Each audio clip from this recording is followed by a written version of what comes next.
ndimamukonda mamuna wantanda ikudziwa kuti sakumudwitsa chikondi chake nchachikulu pa ineyo ndipo sichilephera ndimukonda Yesu wanga ndimukonda mamuna wanta anandigulira moyo andichosa matope nalipira ngongole zanga ndimukonda Yesu anandigulira moyo andichosa matope nalipira ngongole zanga ndimukonda Yesu wanga. Ndikulandireni okondedwa omvera konse kumene muli. Heneleke ichale mtumiki wanu believer lero pa 24 Oktoba 2023 sabutopiki mzimu wa chiweto. Mwana Mulungu dziko lafika pawesi pakwenda mzimu wa chigololo. Genesis chapter number 35 and tikuwerenga verse number 22. Dzulo tinali pano mwana Mulungu timanena za imfa. Kudziko kuno kuchitika imfa zolekana. Imfa kandi folemera, kandi fosauka, kandi fonenepa, kandi forani pa dziko pano tidzalisiya. Kamwe manga maziko a mtundu wanji kandi notchuka bwanji idzafika nthawi ya imfa yanu mudzayisiya dzikoli. Ndeshenjezo imene tinali nayo dzulo timanena kuti tikonzekere za tsiku limeneli chifukwa tidzafa. Kadzuko mabwanji, kadzutsekemera bwanji, kadzuwawa bwanji, pansi pano tidzapasiya. Ndipo tikachoka pano pali malo awiri amene tikafikire: kumwamba mpaladizo kapena ku Gahena kuchonongeko. Endi malo amene timakonza tokha tili pano. Chisankho chimene tili nacho lero chikutipangitsa kodi tikakhale pari tikafa. Tili ndi Yesu pano, tumpembedza Yesu mzimu mchonadi. Bilifa sindu kunena zanthu opita kutchalichi. Ambiri kutchalichi akupita koma Yesu alibe. Awupita kutchalichi koma sadalape. Awupita kutchalichi pa zolingazira. Dukamba zopita kutchalichi utalandira Yesu khala mbuye ni mpulumusi utalapa machimo. Ukatha moyo unowo ndi mpaladizo. Bilifa kuchitika imfa kudziko kuno. Anthu akulodzana kudziko kuno. Anthu akubayana kuomberana kudziko kuno. Imfa dzikuchitika dzangozi, dzikuchitika imfa zimene Yawe adalemba za masiku okhazikika kudziko kuno. Palibe amene adzalumphe dzenje la manda. Palibe amene adzalumphe. Endi pamaliro pamakhala kunena atu kuyankhula. Ena kudziko kuno ngotchuka kuti amalankhula bwino kwambiri pamaliro. Tamvera amene ajanso dei dzakwana tidzaperekeza. Dzulo timanena pano anthu amachita nena malemuwa pamene amwaliramu ndekuti tisoweka munthu oti adzayendetse mene iwo wadzayendetsere. Nanena ine ndi mawu chabe achitonthozo kwa namfedwa. Kureku wina alembedwanso ndipo dzinthu dziyendanso, dzinthu zilongosokanso. Lero ndimati nlisepherere. Palibe chimene chidzaime inuyo mukamwalira. Kaya za banja zidzayendabe inuyo mukamwalira. kandi ofesi idzayendabe eniyo mukamwalira, kandi utumiki udzayendabe eniyo mukamwalira, kandi maphunziro adzachitikabe eniyo mukamwalira. Palibe wamuyaya, palibe wamuyaya. Mwana Mulungu tidali ndi Dr. Kamuzubanda adapita, dziko idagwedezeka naye gbede anthu nkumati wamuyaya, liyo wamuyaya. Koma tinena pano adapita, dziko sidaime ikwendabe. Matipata lipwirikiti dzipani dzambiri, awalamulire 2 years, ena lamulire 5 years, ena lamulire 10 years, ena anthu amvopeteka dziuyenja. Mundimva kandi inu abwino, kandi inu oyipa kwambiri, imfa idzakupezani. Sokuti akakhala abwino kwambiri ndekuti akhalitsa. Ayi kuli mawu kuchichewa kuti abwino sakhalitsa. Kamalalikira deidzakwana. Mulungu adzavomereza kuti mwana wanga, masiku amene ndakupasa pa dziko pano atha. Bwera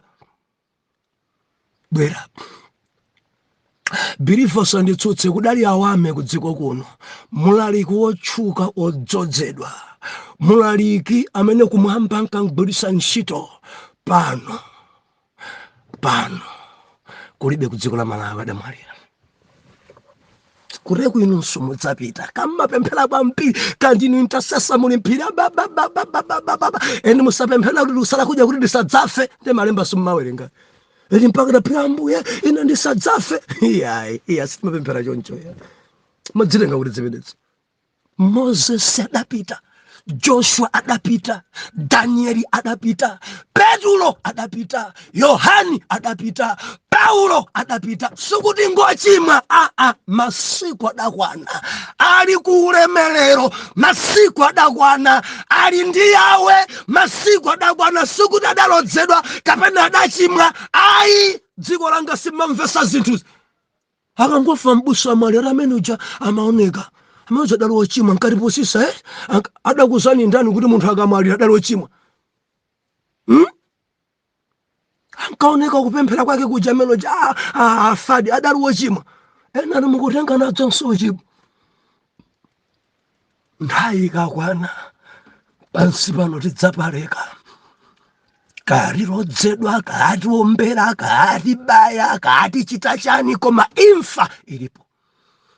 Chofunikira nkukonzekera, chofunikira nkumulandira Yesu, chofunikira nkumpembedza Yesu munzimu ndi chonadi, kuti ukatha moyo uno tikatsikire mparadiso.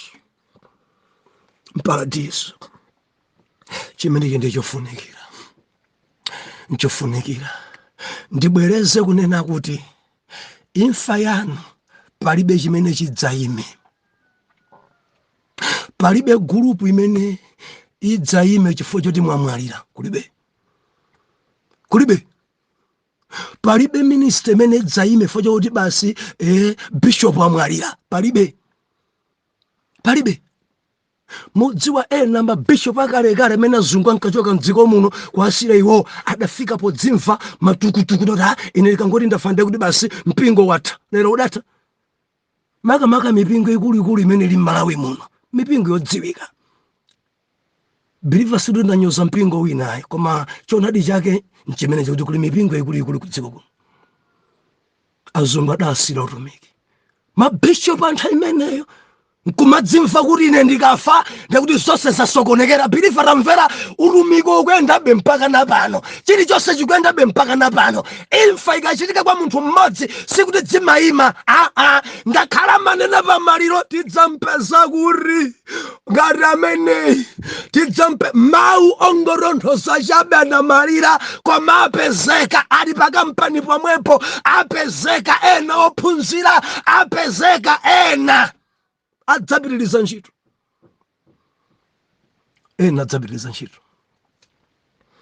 Haleluya. Ena adzapitiriza ntchito. Kuti kubanje dzapitirira beniyo mukamwalira. Fuka pali dzibambo dzina zoyipa kwambiri. zoipa makamaka dera langa lino ena zokhwima ndikangofa ine mkazi wanga sadzabwatidwenso mpaka nokunkera kwa sing'anga wina kubwera kuti mukwatire mkazi uja bambo mchipinda kumango menyedwa ndi dzimyala dzochokera ku midbe osadzona nzibamba kuthawa kuchipinda bwanja ndikumenyedwa ndi zitsulo koma ndi mmenya asakona chinzibambo chidakhwima pakufa kuti mkazi aja asadzabwatiwe akakutentha inu amene mwakhwima choncho inu pitani mukadzifute pitani mukadzimasule mudzasire ufulu akazanu chifukwa kukwatidwa akazanu iniyo mutamwalira suchimoya nzochitika mMozambiki mZimbabwe nzochitika mTanzania nzochitika magawo ena Malawi kumkhwimira mzibambo kuti ine ndikamwalira amene asadzakwe pano mzibambo wina litondoviro mphamvu zidatha dafa nazo mkazi wake kumene muliko gahena mutafa mpano lapa palibe ena ngati madzichita zimenezi lapani ena mpaka tidzangofa tonse basi tidzangofa ana mudzasiye pamasiya onsewo mpaka na kwa sing'anga tidzangofa tonse ndekuli chichewa mati adatenga mtengano ndi mtengano mkazi umwalira lero mamuna suku mwalira madzulo akewo onse kaikidwa limodzi ena amamwalira mwezi umodzi omwewo banja wina sadzayerekese kugonana nawe wina sadzayerekese kugonana ndi ine basi tidzangotengana palibenso wina amene adzasangalale ndi nzake chinzimu chimene chinchakugahena chakugahena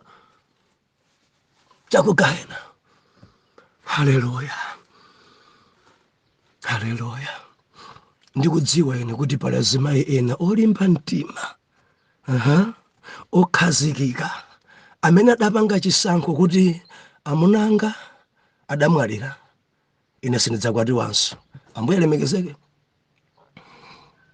mpaka na panobe ali choncho ambuye akudalitseni koma alipo ena adali na choncho kuti sindidzakwatidwanso sakukwatidwadi koma akungogonedwa dzomvesa chisoni bwanjo sango kwatidwa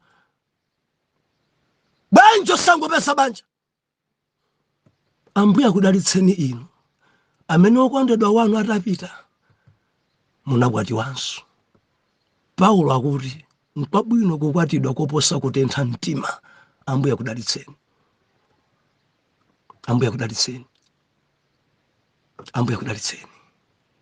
imfa ilipo mwana Mulungu lero tili mkarundu tiwerenge Genesis chapter number 35 tiwerenga verse number 22 Bible ikunena kuti ndipo panali pamene Israeli anakhala m'dzikomo Rubeni anamuka nagona ndi Biliha mkazi wang'ono wa atate wake ndipo Israeli anamva. Mzimu wa CHIWETO. Mwana Mulungu, Rubeni ndikuti Rubeni ndi mwana woyamba wa Yakobo. Dzuchitika apadzi pada uyu. Dzuchitika apadzi CHIWETO chenicheni. Dzuchitika apadzi dzosayenera mu Israeli. Dzuchitika apadzi dzosayenera pana opemphera izi. Kuli mzimu wa chigololo, mzimu wangogonana, mzimu wangovula, mzimu wa mbuzi, mzimu wa tonde, mzimu wa tambala, mzimu wa nkhumba. Dziko langa ili pawesi. Ili pawesi. Malemba anena kuti atakhala m'dzikomo Yakobo atamwalira lakelo Rubeni mwana woyamba anakagonana ndi mkazi wang'ono wa bambo ake. Tikamanena kuti mitala njoyipa, usitivomereza koma nkankankankankanka ayo dzidalembedwa m'baibulo. Abrahamu, Solomoni, chinzimu cha chiweto. Weka akazararu mkano kwani. Weka akazawiri flota nina. Weka akazanayi chinzimu cha mbuzi. Chinzimu cha nkhumba. Chinzimu cha rambala. Mudzona dzikuchitika pa zinyansizi. Mwana wobala akugonana ni mkazi wa bambo ake. Mwana wobala akugona na mayi ake ang'ono.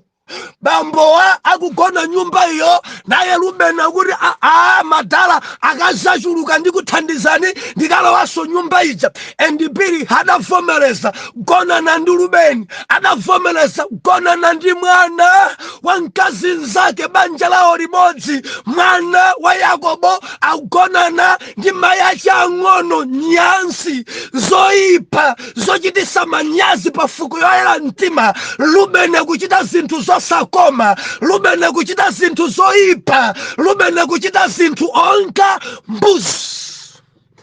Chinzimu cha chiweto. Ichi ndi chinzimu cha chiweto. Sizidayenera kuchitika mwa Rubeni. Sizidayenera kuchitika zimenezi. Koma udzipanga Rubeni. Mzimu wa chiweto ukakulowa.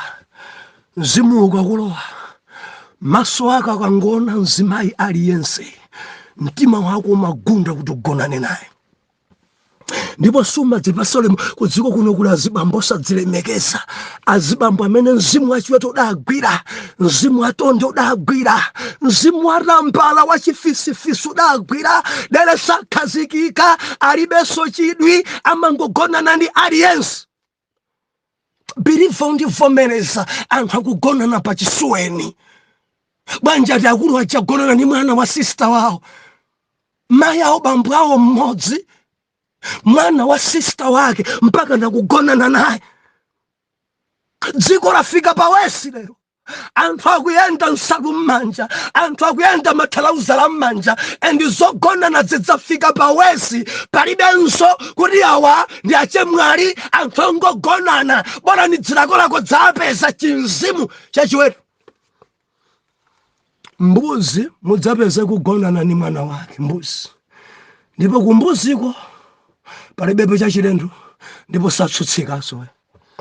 Mudzaiona nkhumba. Mwana wa mamuna amayamba make nkhumba. Nkhumba imapanga choncho. Mwana acho wa mamuna test yake ni mayake. Mbuzi chimodzimodzi. Saunanso cholakwika. Endi munthu achoka pa umunthu, achoka pa ulemerero, nayenso afika pa wesi. Sizi zimene Rubeni akuchita. Malawi afika pa wesi. Malawi afika pa mvesa chisoni. Malawi afika pa ulilisa. Afrika yafika pochita nyasi pa maso pa Mulungu. Afrika yafika pa chigololo choyipa. Afrika yafika pa ngogonana biliva. Antogonana mamawa, agonana madzulo, agonana usiku, agonana poyera. Kudusangati apa eti manyazi alibe. Dziko lafika pa wesi ni matilise kwerere. Dzika chitika chonchi ndiye kuti mwana wa munthu ayandikira kubwera. Sodomu ndi Gomora zidali chonchi kugonana kosaonanso kuti uyu ndi m'bale wanga. Ku Sodomu kudali kungogonana ngati ziweto munsewu, ka mnyumba, ka ndi kubala, ka ndi kucha kumango ka muofesi. Lero dzafika pa wesi choncho mpaka na anthu akugonana muofesi. Chinzimu cha chiweto. Ena adagwidwa muofesi. Biliva ena adagwidwa. Ena adagwidwa makuki okoka kugonana akuphikira pa kampani nake. Chamalaundi 10 makuki adalamikisa amuna akazi. Nde jude mene kudali kuki mmodzi wa mamuna, kuki mmodzi wa nsimayi. Nyemba zawo zili pamoto. Mafuta awo ali kuja. Nsima awo aphika kuja. Banja da anthu cha matrofa peze nsima pano ndi nyemba zitatu. Zinthuzo zili pamoto. Iwo uku akugonana. Nde gadada apeserera akugonana. Ngani mpaka na ku ofesi idagwedezeka pa kampani gwede. Mukudyesa anthu za mtundu wanji pano. ngati mugonana mkichini zikumatha bwanji mukaweruka. Ngati mugonana pano zikumatha bwanji mukachoka pano. Zidachitika bilifa idzi dera langa. Mundimvaka pakuyenda chinzimu cha chiweto chinzimu cha nkhumba chinzimu chosadzilemekeza chinzimu chongogonana.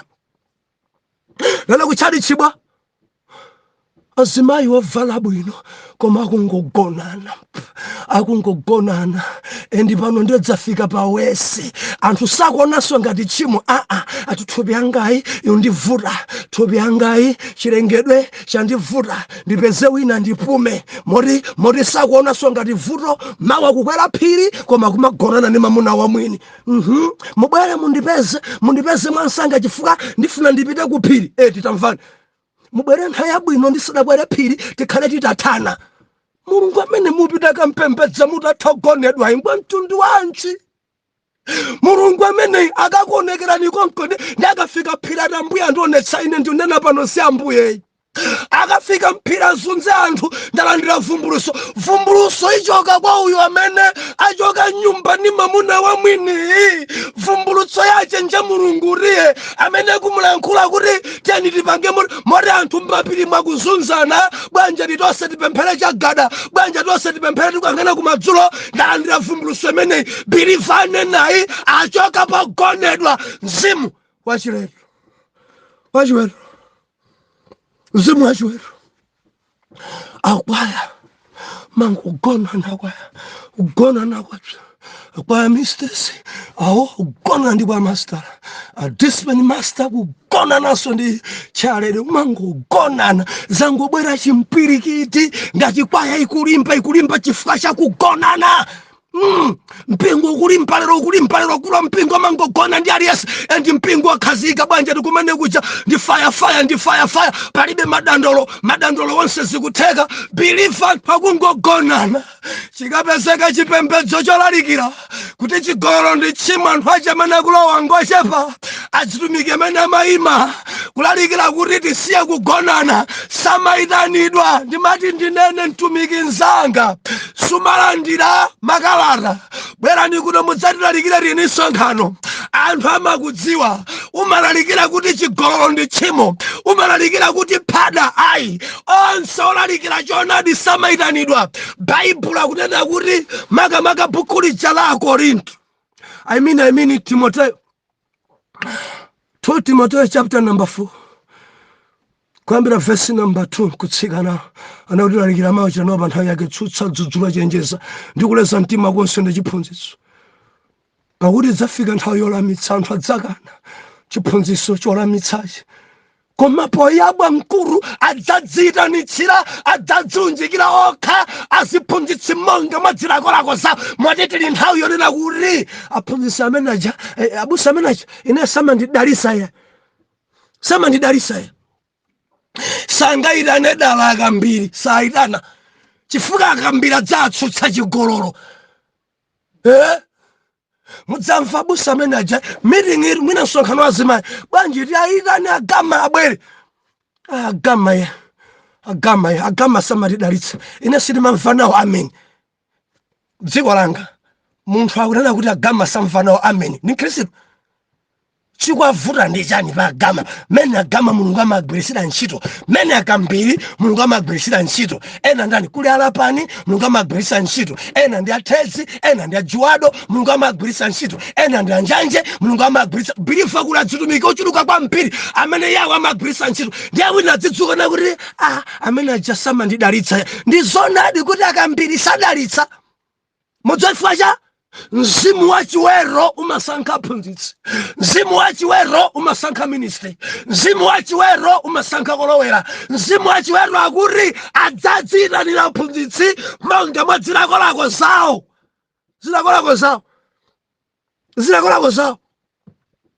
Mudzapeza zitumiki olalika choonadi mpaka na pano galimoto yovutikira sangaguliridwe. Banja tamayipetekesa dziko ikumfana kwawo. Koma anthu amene akungogona na banja ati pulejinga simalimba banja da antumi kwa moto pa mtundu wa banja tikungulira galimoto imene ya banja ya 80 million sichedwa.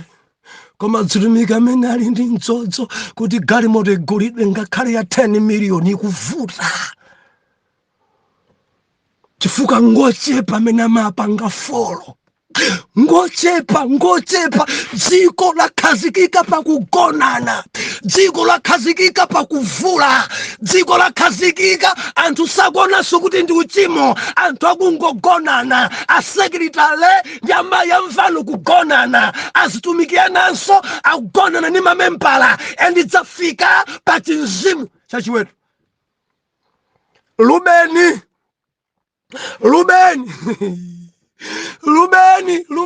avula mayake.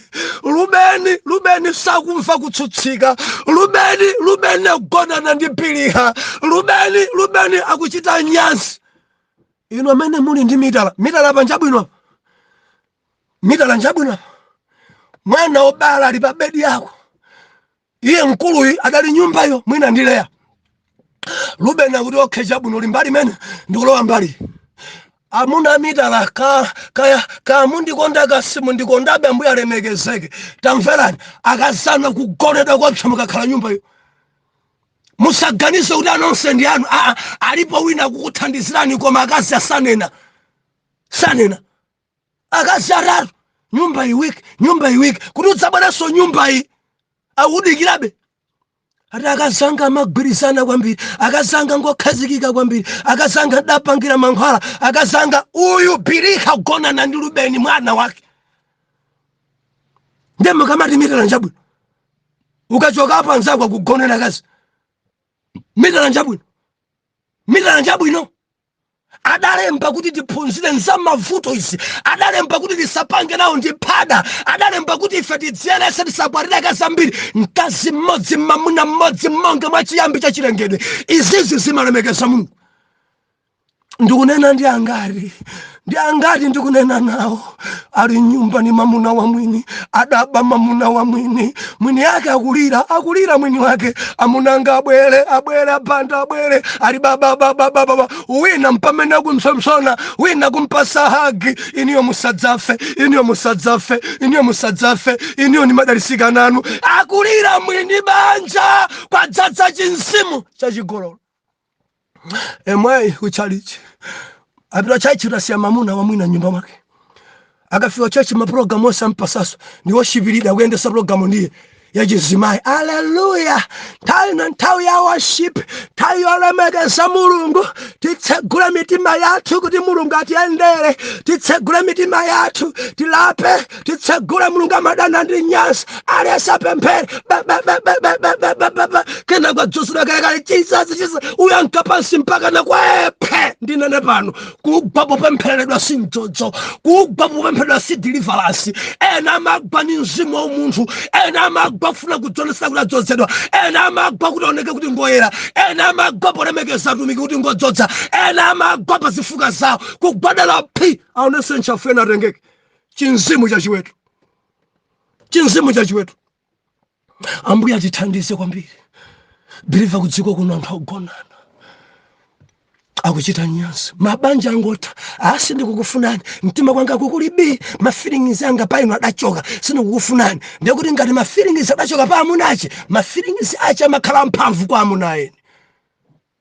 Chiwanda cha kugahena. Out mudzina la Yesu. Asibambwa mpiri nyumba kumangukha. Nkasa kudandao. Mulibe naye chibaba. Ena CHINZIMU cha CHIWETO amakhulisidwa kunja kwawo.